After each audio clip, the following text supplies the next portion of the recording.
ขอต้อนรับเข้าสู่ช่องป้าจำลองสหายคุณไปซื้อกับข้าวก่อนเอาข้าวกันแล้วนะครับของเรานะครับของไม้นะครับของบ้านพื้นอุดรมากกันแล้วนะครับไปซื้อกับข้าวเด้อนะครับของไม้บ้านพื้นอุดรมากกันแล้วนะครับเอาคุณลุงคุณป้านะครับสนจิตสนใจอยากจะได้ข้าวเมานะครับข้าวเมาบ้านพื้นอุดรมากกันแล้วนะครับเรายังไม่ได้ของเมื่อเรียกกันใดนะครับคุณลุงคุณป้านะครับสนจิตสนใจอยากจะได้ข้าวเมานะครับเอาข้าวเมาของไม้นะครับข้าวเมาบ้านพื้นอุดรมากกันแล้วนะรถแม่ต้อยมาแล้วบอกโตไปไกลตีนายนี่เนาะไปซื้อต้นหอม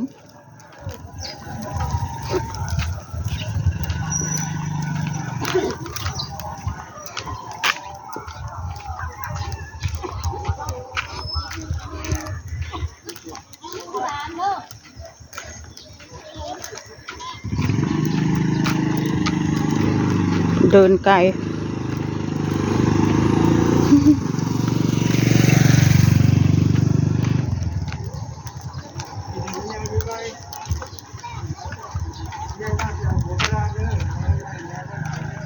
โถ่พอตัว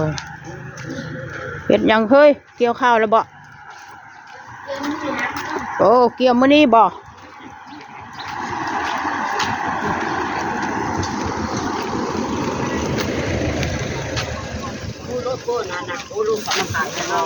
ใส่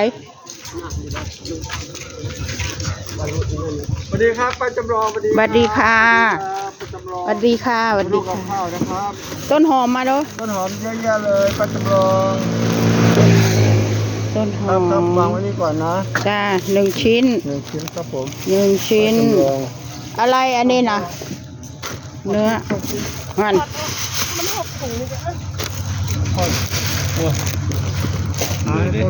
เอาเพลิงที่เบาได้นวดต้องเป็นหน้าเห็นนวดเดี๋ยวนี้เนาะไม่เราเป็นราชการเฮ้ยทำแต่งานมาป่าใช่ก็ระบบเดี๋ยวดูอยู่โบทำแต่งอนลุงต้อยกันทำงานทั้งวันได้1,500เดินไปเดินมารับ5,000เดี๋ยวค่อยเบิ่งอันกินก็เด้อมีอย่างไหนวะพ่อหรือเปล่าจ๊ะ40 บาทเอาผักชะแงะมาไว้แน่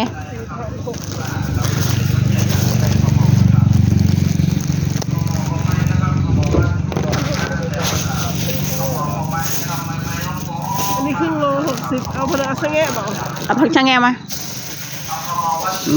เอาให้คุณเป็นโลผักชะแงะนี่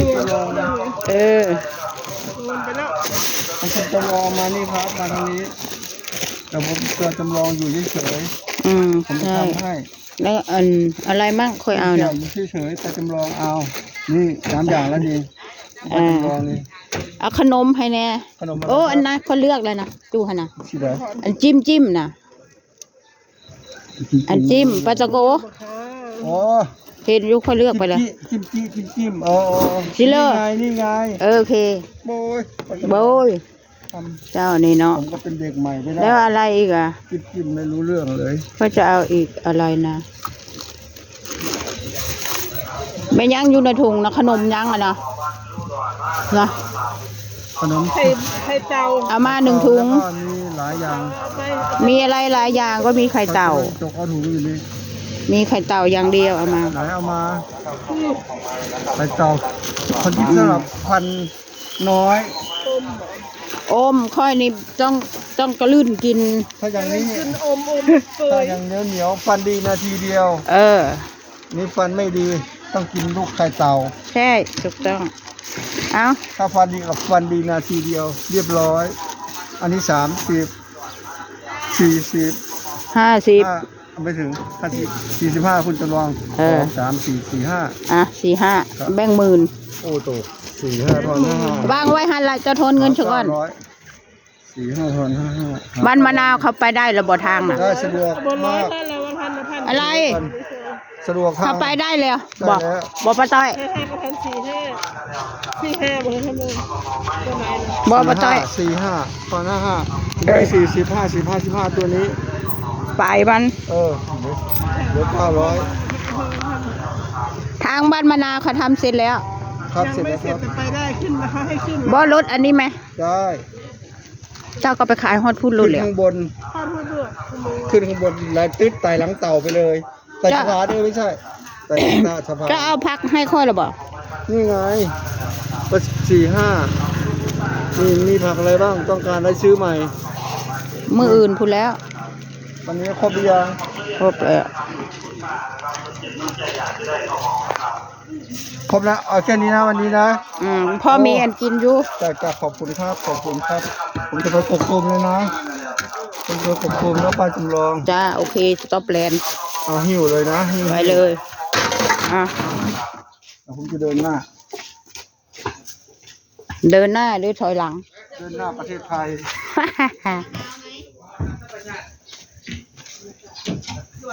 เพลือนะเจ็ดเพลือกินข้าวเมาป่ะเป็นขี้กระตือกบ่อยากบ่อยากข้าวเมาใกล้สิฮอดข้าวใหม่ไปซื้อตายเพื่อวะผักอะไรนะนมนี่มาของคอยเบิ่งยุเขาให้คอยอยู่บ่วะ ไม่มีมี บ้า มันไม่ใช่นม เจ้าจะเปลี่ยนบ่ มีไปให้มันล็อก อืม คราวที่แล้วไปให้มันเป็นลายเอาไป มักแต่งอีนายนั้นมาขายถุง10 บาทเจ้าคือมีชื่อ ซื้อมันมีอยู่ ค่อยชื่อต้องจองถุงผูกค่อยชื่อไว้กิน วันเนี้ย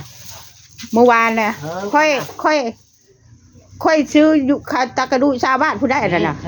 ถ้าถึงวันน่ะบอกผัดจะไข่ ค่อยบ่มักค่อยกินค่อยชอบกินเล่น บาทบาท โอ้ยค่อยเอาอย่างอื่น บอกเมื่อ ค่อยเอาแกงหน่อไม้ เมื่อวานนี้ขอยซื้อผักกระตุ้งวันนี้มื้อข่อย ค่อยบ่ได้ป้อนแล้วค่อยเอาแต่วันค่อยนะ ข่อยว่าวันเรานั่นแหละ วันนี้ วันเราค่อยก็มีอย่างอื่น อันนั้นน่ะค่อยบ่ค่อยผัดดอก วันนี้ข่อยผัดผัก ค่อยไม่ค่อยทำกับข้าวแบบคนไทยนะค่อยทำแบบอีสานให้2 ถุง 2 ถุง 2 ถุง มันลึกตึกตักเมื่อเช้าเนี่ย ผัวเจ้าไปใส่คือนานตื่น อาบน้ โอ้ ำตื่นเช้ามาอาบน้ำเมื่อวานนี้ขายไม่เห็นตี2 ตัว ไก่ค่อยก็มันจับบ่ได้ไหมคนกินจนเบิดแล้วไก่บักหลายนี่จักเพ้อกิน ตัวเท่าไรเจ้าซื้อไก่ ทำแทบเป็นโลกับโลละ100 โลละ100ค่อยยังมาเอาอยู่ อันเมื่อวาน เอาเมื่อ ได้2 โล 2 ตัว 2 โลก็เท่าไรมันเกี่ยวข้าววะเนี่ย อืม เจ้าค่อยเมื่อก็ค่อยต้มปลาอยู่ โต้งไปเลยนะ ต้มปลาป่นมันบ่อยากข้าวเมา ไง มึงอยากก็ซื้อเลยเนาะการพันมีเยอะเฮ้ย คุกมะพร้าว บ่ได้คุก ไม่ได้คุกเอามาคุกเอาคุกน่ะมันบูดไอ้เผลออ้าวอยากให้มันอยากมันก็ ไม่ความ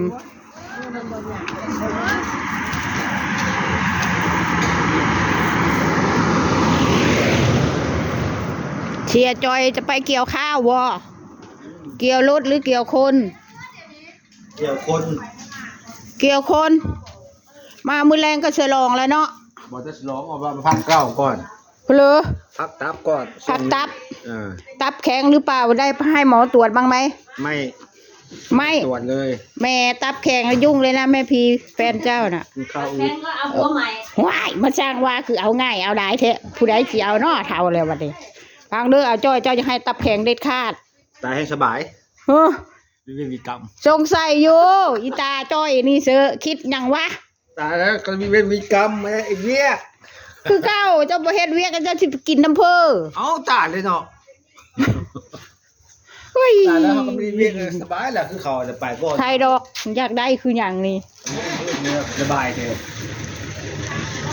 ปลูกผักผุด เรียกกันได้นะครับคุณลุงคุณป้านะครับสนใจอยากจะได้ข้าวเหมานะครับ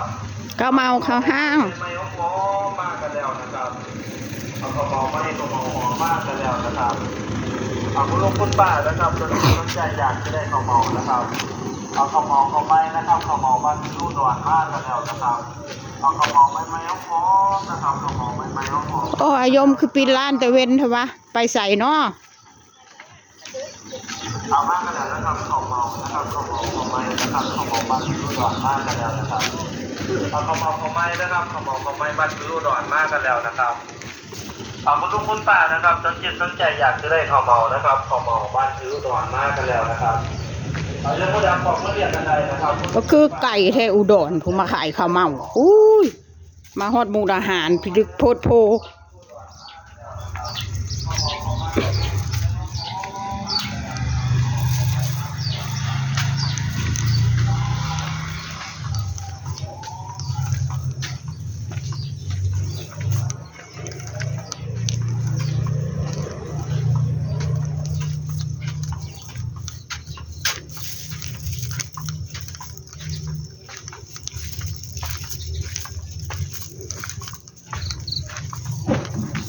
ทั่วยมปิดเลย